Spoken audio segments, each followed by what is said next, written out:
Hey guys, how's it going? PyroMasterify here, and welcome to a new game called The Beginner's Guide.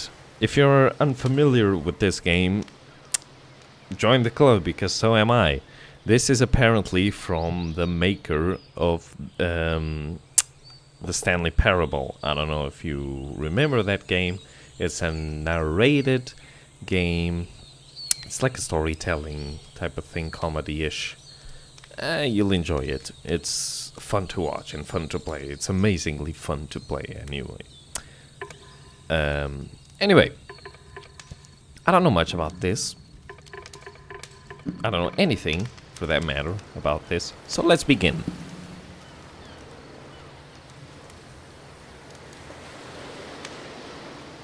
Yes, audio is on. I make sure that every time. Controls WASD and click. Alright. Now, get me into it. Hi there. Thank you very much for playing The Beginner's Guide. My name is Davey Wreden. I wrote the Stanley Parable, and while that game tells a pretty absurd story, today I'm going to tell you about a series of events that happened between 2008 and 2011. Okay. We're going to look at the games made by a friend of mine named Coda. Now, these games mean a lot to me. I met Coda in early 2009 at a time when I was really struggling with some personal stuff, and his work pointed me in a very powerful direction. I found it to be a good reference point for the kinds of creative works that I wanted to make. So just to start you off, this is, I think, the first game he ever made. It's a level for Counter-Strike. You can walk around here, by the way. Oh, and okay. Mostly it's just Coda learning the basics of building a 3D environment. But what I like is that even though he starts from the simple aesthetic of a desert town, he then scatters these colorful abstract blobs and impossible floating crates around the level. And of course, it destroys the illusion that this actually is a desert town, and instead this level becomes a kind of calling card from its creator. Okay. It's like a reminder that this video game was constructed by a real person. And it kind of makes you wonder, what was going through his head as he was building this? This is what I like about all of Coda's games. I mean, not that they're all fascinating as games, but that they are all going to give us access to their creator. I want us to see past the games themselves. I want to get to know who this human being really is. And that's exactly what we're going to do here. So, it's 2008, Coda starts making these games, and he never releases any of them. He doesn't put them onto the internet, he just makes them and then immediately abandons them, and they sit on his computer forever. And I think he really understood this image of himself as a recluse. At one point, he jokingly renamed his computer's recycling bin to Important Games Folder. So, you know, this was just how he worked. He tended to crank them out one after the other without even really pausing to try to understand what he had just made, until suddenly one day, he just stopped. In 2011, that was it. He made his last game, and then he hasn't made another one since. And that's why I've taken this opportunity to gather all of his work together, is because I find his games powerful and interesting, and I'd like this collection to reach him, to maybe encourage him to start creating again. And if the people like you who play this also happen to find his work interesting, then I'm sure it'll just send that much stronger of a message of encouragement to Coda. So thanks for joining me on this. If you have a particular interpretation that I haven't mentioned here, or if you just need to get in touch, you can email me at daveywreden@gmail.com. Okay, that's about it for introduction. Let's take a look at Coda's first proper game. As each game is loading, I'll show you the date that it was completed. This first one was made in November 2008. Okay. Seems interesting. Seems rather interesting. Shit. Warning. Whisper machine active. Shift destruction imminent. This game is called Escape from Whisper, and it's one of the more generic games you'll see from Coda. Scared the piss out of me.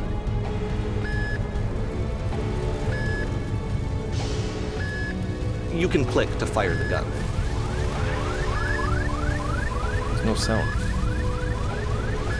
Oh, there it is. It's just very subtle.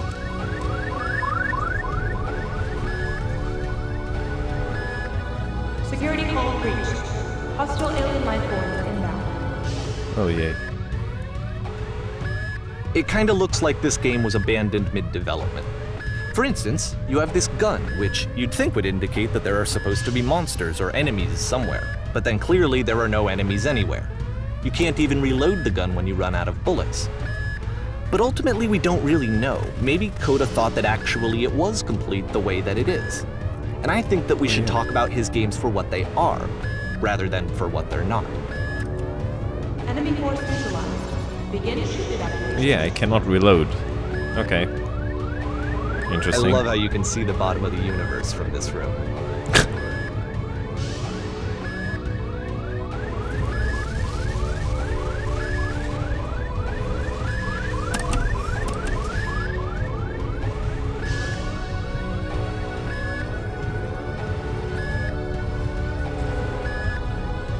Apparently, this space station has a labyrinth on it. Sure, I don't know. There's really no reason for it that I've ever been able to discern, so in the interest of time, I'm just gonna skip you on past it. Thank you. Thank you. Oh my god, you're amazing. Okay, this is the part that's interesting. The game has this narrative about the whisper machine and how it has to be turned off, and then you get to the engine room. Hey, you there, in the engine room. You could save us all. That beam is powering the whisper machine. We could disrupt it by introducing a great enough heat signature. If your body could stop the beam. It's so much to ask, but for all of our lives, would you do it? Could you give yourself?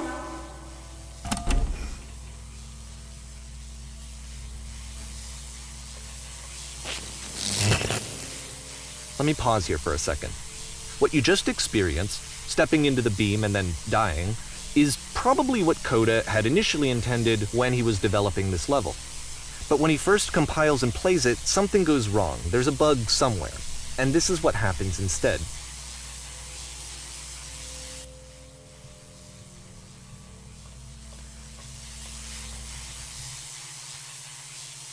Oh. Oh. The beam causes you to start floating. Yeah. And this is an important moment for him. Because yes, this is technically a glitch, but Coda identifies something human about it. Like how small it makes you feel in the face of this larger chaotic system. Or this floating could be the afterlife, a peaceful place, juxtaposed against all of the hysteria that you've just had to traverse. I don't even know. I have no idea what he was thinking, but what's clear is that after making this, something lodges itself in his brain. He wants to do more of these really weird and experimental designs. So he stops work on this and moves on to a stream of tiny little games that go in all sorts of directions. Let's go ahead and take a look at the first game he made after leaving this one behind. Okay. November 28th. 2008, sorry. Yep, in this game you can only walk backwards. Oh. The past was behind her.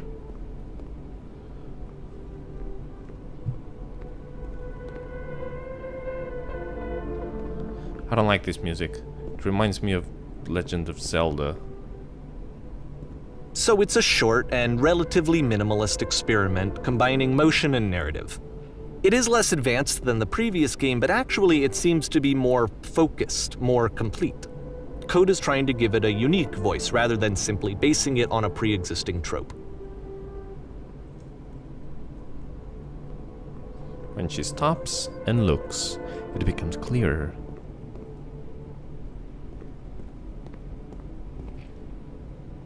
But if the future is always behind her, how will she find the strength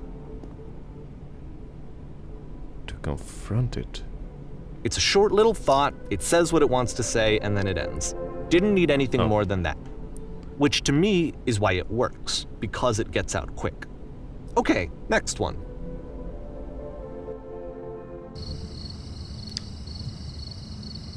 Fuck no.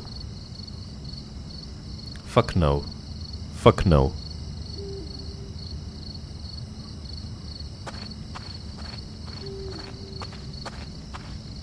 You are now entering.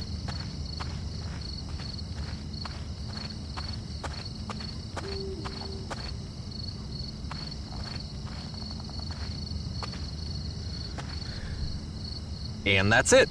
Oh. Okay, the meaning of this game won't be clear just yet. Please be patient with me for a few more games, and I promise you'll see what makes it interesting. I keep thinking something. December 2008. I keep... Oftentimes, Coda would put bizarre titles like this one at the start of his games. I was gonna say, I keep thinking that I wish I'd known him at the time that he was making these early games. He would really only talk to me about his work as he was making it. Once he stopped work on a game, that was it. It was dead to him. And I don't agree with that at all, but what are you gonna do? As I was gonna say, I thought it was Slender. And I keep thinking something's gonna pop out at me.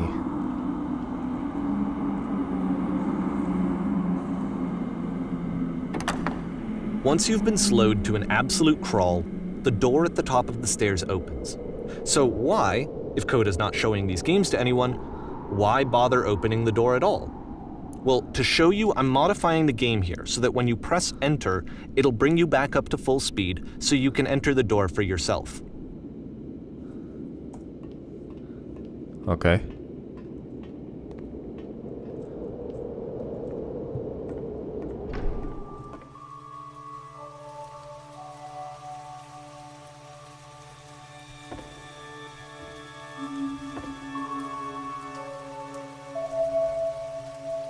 A room that's warm and nice and filled with little ideas for games. You are the queen, dusting your jewelry while your kingdom is destroyed. Coda would often tell me that he didn't You are a mind if gift. people thought of him as cold or distant. He said that he knew that he was actually a vibrant and compassionate person, but that it takes time to really see that. It can be a very slow climb to get there. I see that. You run a shop inside your own body, selling your organs strategically to make the most money before you die.